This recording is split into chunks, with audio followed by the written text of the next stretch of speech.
14주차 종강 수업 안내입니다. 1차 시는 개정 누리과정 평가와 영유아 관찰에 대해서 제가 수업하겠습니다. 2차 시는 영유아 교육기관 운영평가에 대해서 제가 마지막으로 수업하겠습니다. 그리고 3차 시는 놀이평가에 대해서 8조 이정인, 정경미, 이미정 선생님께서 마지막 발표 수업을 다양한 내용으로 알차게 잘 마무리해 주셔서 감사합니다. 그리고 8조 선생님들 수고 많이 하셨습니다.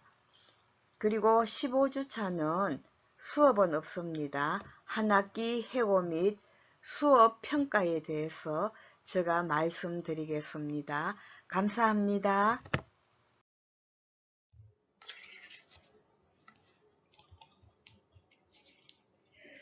개정 누리 과정에서의 평가는 유치원과 어린이집에서 유아가 중심이 되고 놀이가 살아나는 누리 과정의 운영을 되돌아보고 개선해 나가는 과정임을 명시하고 있습니다. 교사는 활동을 계획하고 준비하는 데 많은 시간을 보내기보다 유아의 놀이를 이해하고 지원하는 데 중점을 두어야 됩니다. 개정 누리 과정은 유아 놀이 중심 교육 과정을 운영하는 데 도움이 되고자 평가를 간략화하고 각 기관의 자율적인 평가를 강조하고 있습니다. 따라서 유치원과 어린이집은 평가의 목적, 대상, 방법, 결과의 활용을 바탕으로 누리과정 평가를 자율적으로 실시할 수 있습니다. 그럼 평가의 목적으로는 누리과정 운영을 자체적으로 평가하며 누리과정 운영의 질을 진단하고 누리과정 운영을 보다 나은 방향으로 개선하는 데 있습니다. 누리과정 평가의 대상은 유아평가와 누리과정 운영평가로 이루어집니다. 그리고 누리과정 운영평가는 유아 놀이 중심으로 적절하게 잘 운영되고 있는지를 평가하는 데 목적이 있습니다. 그리고 누리과정을 운영하는 일상 속에서 실제로 유아가 놀이하는 내용과 교사의 지원 내용을 기록한 계획안 등을 유아평가 및 누리과정 운영평가와 연계하여 활용할 수 있도록 하는 특징이 있습니다.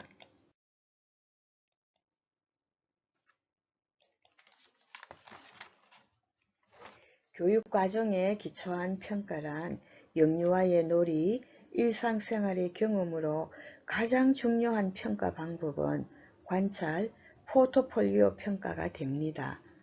따라서 유아의 놀이에 귀를 기울이고 놀이에 대한 일상적 관찰을 통해 유아의 발달, 흥미, 진보 수준 등을 파악하여 다음 교육과정의 유아를 위한 교육 및 보육 활동을 지원해 주는 것이 영유아 교육에서의 교육과정에 기초한 평가가 됩니다.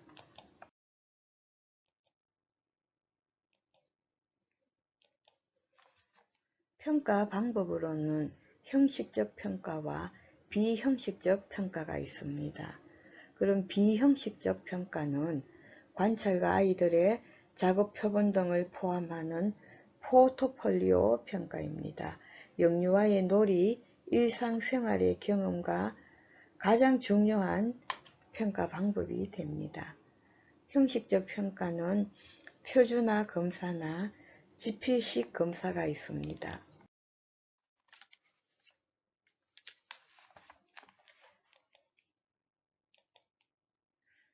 일반적으로 유치원과 어린이집에서의 평가는 형식적 평가보다가 비형식적 평가가 중심이 됩니다. 우리가 여기 그림에서처럼 관찰과 아이들의 작업 표본 등을 포함하는 포트폴리오 평가는 비형식적 평가에 가깝습니다. 그리고 표준화 검사나 지필식 검사는 형식적 평가에 가깝습니다. 비형식적 평가는 실제 생활에서 영유아가 놀이하면서 보여주는 움직임, 표정, 재미있는 말과 이야기, 그림이나 노래 등을 중심으로 하며 놀이 상황이 곧 평가 상황이 됩니다. 관찰 자료와 포트폴리오 자료 모두 장기간 누적된 다음 평가 자료로 활용되기 때문에 이를 분석하고 활용하는 교사의 전문성이 요구됩니다. 관찰법과 포트폴리오 평가는 영유아 평가의 기본 방향과 잘 부합되는 비형식적인 평가 방법입니다. 영유아 평가에서 매우 중요한 비중을 차지하는 방법입니다. 비형식적 평가 방법이 발달의 특성상 영유아 평가의 주된 방법이 되지만 종합적으로 영유아 이해를 위해서는 교사들은 형식적 평가의 절차에 대한 지식과 경험도 필요합니다.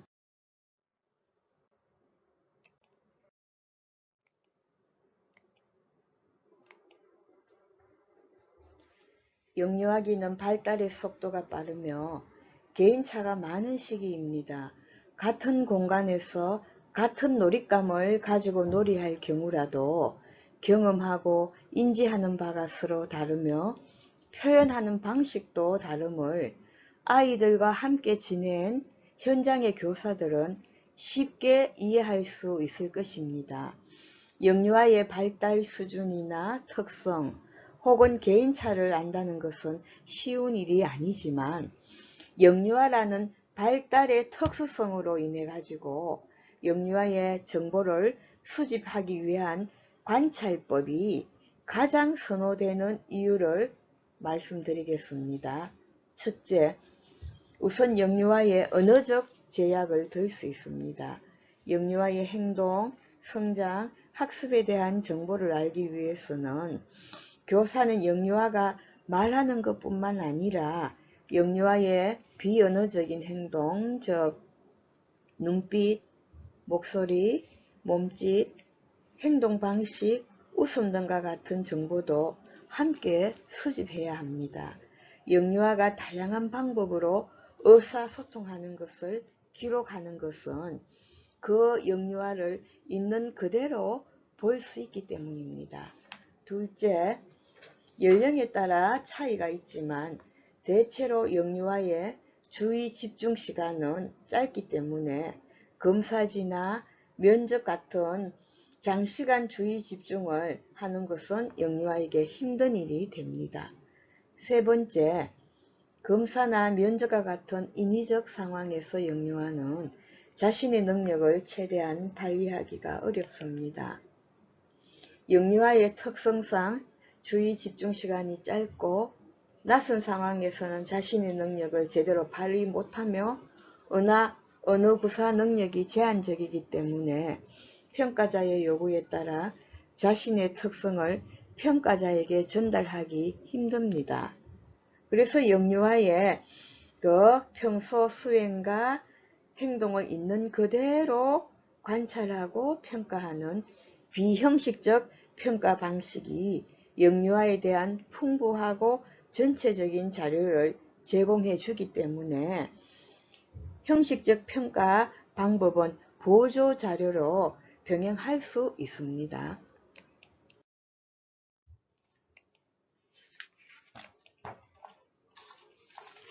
영유아 관찰 및 행동 연구는 교사의 전문성 측면에서의 어떤 필요성을 살펴보겠습니다. 훌륭한 교사란 예민한 관찰자입니다. 가르치는 데서 중요한 것은 영유아를 관찰하고 영유아에게 귀 기울이는 능력입니다. 이런 과정을 통해 교사는 영유아의 발달, 흥미, 욕구 등을 발견하며 수집한 정보를 통해 교육과정과 교실, 학습 환경을 재구성하여 영유아의 성장과 발달을 도모할 수 있습니다. 그리고 일상적인 관찰은 동원 씨의 기분이라든지 건강상태, 어떤 놀이를 하는지, 친구와 어울려 놀이하는지, 문제 상황이 발생했을 때 어떻게 해결하는지 등 교사에게 영유아의 현재 능력과 필요한 도움의 정도를 판단하기 위한 정보를 제공해 줍니다. 이와 같은 관찰 과정은 매일 일어나며 교사의 교수 전략과 학습 경험을 풍부하게 해주는 기초가 됩니다.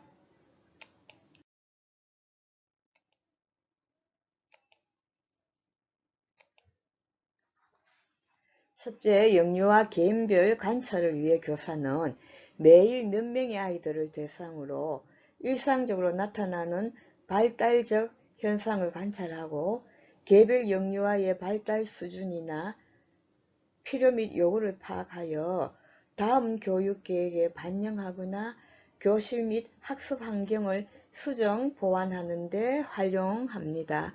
전체 아이들을 다 하루에 한꺼번에 관찰하기가 힘듭니다. 그래서 교사가 봤을 때 개인적으로 좀 더 집중해서 관찰 필요한 아이들을 이렇게 정해서 선생님이 이제 관찰을 시작하는 게 좋습니다.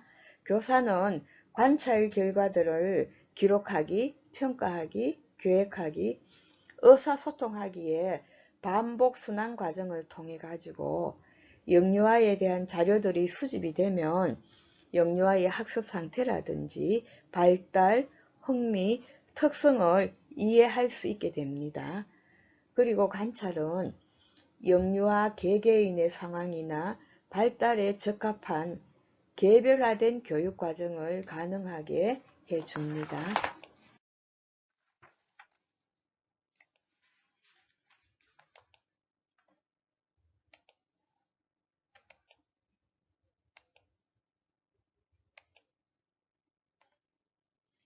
영유아 관찰 및 행동 연구의 목적으로 영유아의 전인적 성장 및 발달에 대한 이해를 돕습니다. 첫 번째, 영유아의 흥미와 요구를 파악할 수 있으며 개별 영유아의 발달 수준을 이해할 수 있는 중요한 정보를 기록할 수가 있습니다.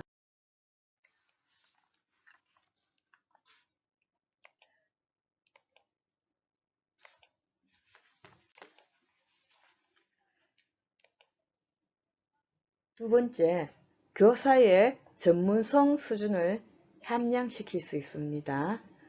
영유아 관찰 및 행동 연구는 개별 영유아의 발달 수준에 대한 이해는 교사가 개별 영유아가 필요로 하는 적절한 교육 과정을 기획하는 데 도움을 줍니다. 예를 들어서 인지 능력은 매우 발달되어 있지만 사회적 기술이 부족한 영유아한테는 교사가 적절하게 개입해서 집단에 잘 적응할 수 있게 도와줄 수도 있고 그렇게 활용할 수가 있습니다. 두 번째, 영유아 관찰 및 행동 연구는 교사 자신의 교수 실제를 평가하는 데 도움을 줍니다.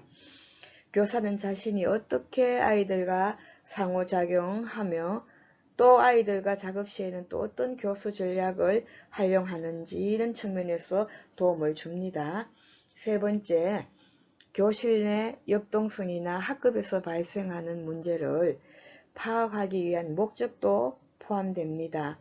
영유아 갈등이 자주 발생하는 영역은 어떤 영역인지 있는지, 문제의 원인이 특정 아이한테 있는 것인지, 교실 내 규칙이 적절한지 준수성도 파악할 수 있고요. 또 교실 내 다양한 상황을 교사가 관찰을 통해서 파악해서 영역의 재구성, 그 다음에 재배치에 활용할 수가 있습니다.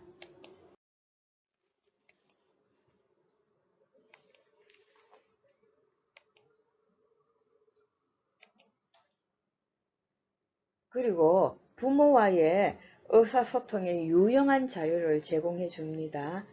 학부모와 의사소통에 유용하게 활용되는데요. 학부모들은 유아교육기관에 아이를 보내면 가장 궁금한 게 내 아이가 어떻게 생활하는지, 또 좀 더 이렇게 깊게 들어가 보면은 친구 관계는 어떤 놀이를 좋아하고 선생님은 어떻게 상호작용해 주는지 굉장히 궁금해 합니다.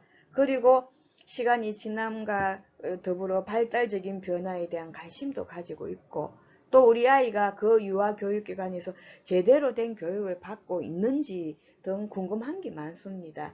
그러면 이 아이에 대한 그 관찰이나 행동 연구는 학부모하고 의사소통에 매우 유용하게 활용될 수가 있습니다. 그리고 학부모하고 면담 시에 개별 영유아의 발달에 관한 전반적인 정보를 제공해 줄 수 있기 때문에 신뢰로운 관계가 형성됩니다. 다음은 일정 기간 동안 수집된 영유아의 성장 기록은 기간의 프로그램 효과를 나타내주는 증거도 될 수 있고요. 그 다음에 관찰을 토대로 개별 영유아의 기질 및 특성에 맞는 자녀 양육, 의사소통, 부모 역할에 대해서 다양한 그 측면의 정보를 제공해 줄 수 있습니다. 그래서 교육적인 지원 및 바람직한 부모, 교사 협조 관계를 도모해 주는 자료가 됩니다.